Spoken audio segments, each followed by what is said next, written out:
Since I'm not quite done milking the Spider-Man No Way Home cow, let's go ahead and talk about the 5 emotional moments of Spider-Man No Way Home.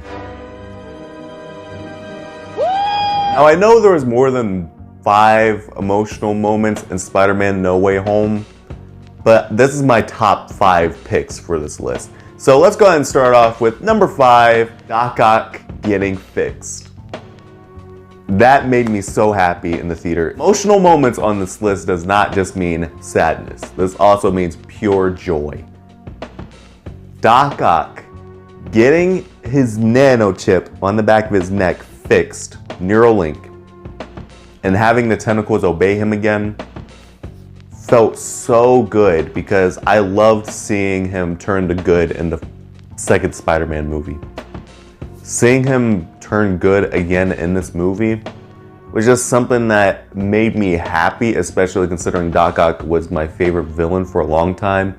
Willem Dafoe's Green Goblin kind of changed that in this movie a bit, but that made me happy. I love seeing Alfred Molina back to the good side, and him acting as a good guy and kind of as a superhero throughout the entire movie felt very satisfying, and felt like a lot of things came full circle for Alfred Molina's Doc Ock. Coming in at number 4, we have, oh my gosh, we have, and I know a lot of people are about to comment down below and get pissed off at me, the death of Aunt May.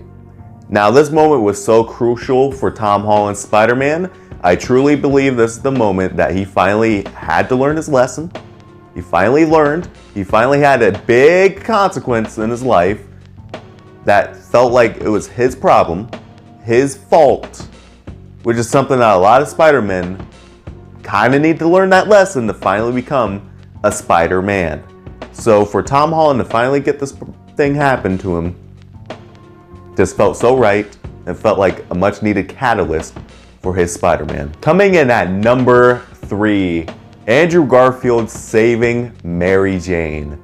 This moment to me felt so emotional from the sense that he could not save his MJ, Gwen Stacy.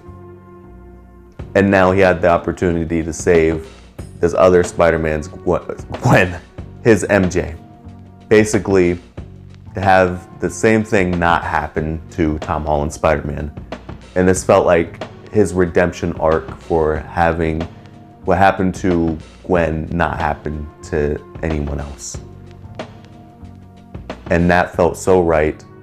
And the emotions on Andrew's face says it all in the scene. Coming in at number 2, oh my gosh, these final 2 were so hard for me to do, but I finally come down to it.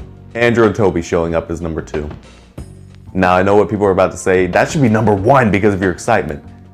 This was almost number 1 because of my excitement. I loved seeing them come back. The OG Spider-Man, Tobey Maguire, you already know what I think about Tobey Maguire.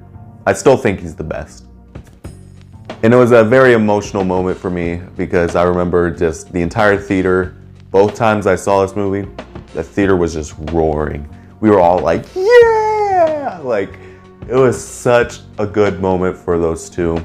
And I also love the fact that people were giving Andrew Garfield more credibility, considering a lot of people said they hated him, and now they're like, oh, he's not a bad Spider-Man. Oh, so now he's in No Way Home, you guys are saying he's not a bad Spider-Man. He was never a bad Spider-Man to begin with. But nonetheless, I loved those moments. I also loved all the callbacks to all the other stuff. I just love their interactions. All 3 of their Spider-Man interacting just felt so right, so natural. A lot of it didn't feel forced. And this was one of my top 5. It honestly was. But number 1 is everyone forgetting who Peter Parker is in the movie.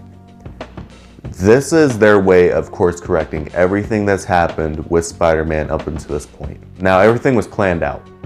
I know that. But it feels like a course correction because everything else did not feel like Spider-Man up until this point. It felt like they were trying to go in Iron Man Jr. or just anything else that was the opposite of Spider-Man.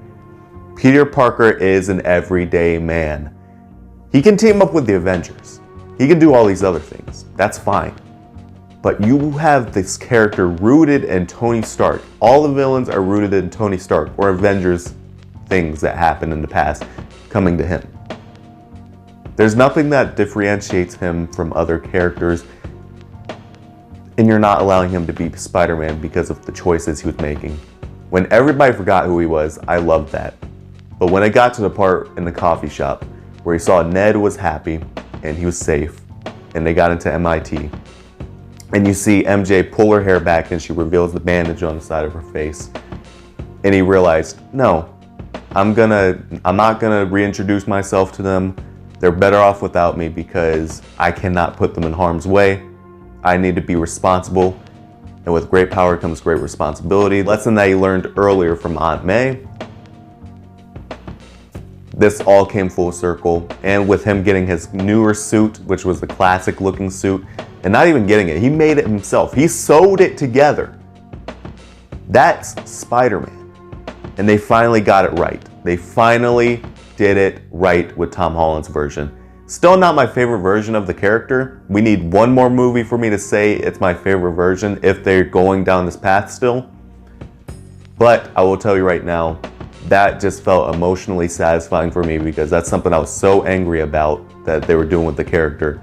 And to finally have him on his own and for him to finally become Spider-Man just felt so right to me. It felt well earned.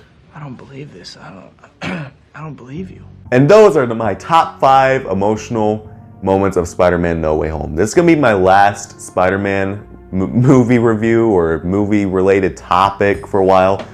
Going from here, it's just going to be all the Batman for a while. And not just the Batman, it's going to be Batman material going into March. So thank you guys for watching this video. Let me know your guys' top 5 emotional moments down below in the comments section. And as always, if you guys like the video, make sure to subscribe today to join the Ad Civilization.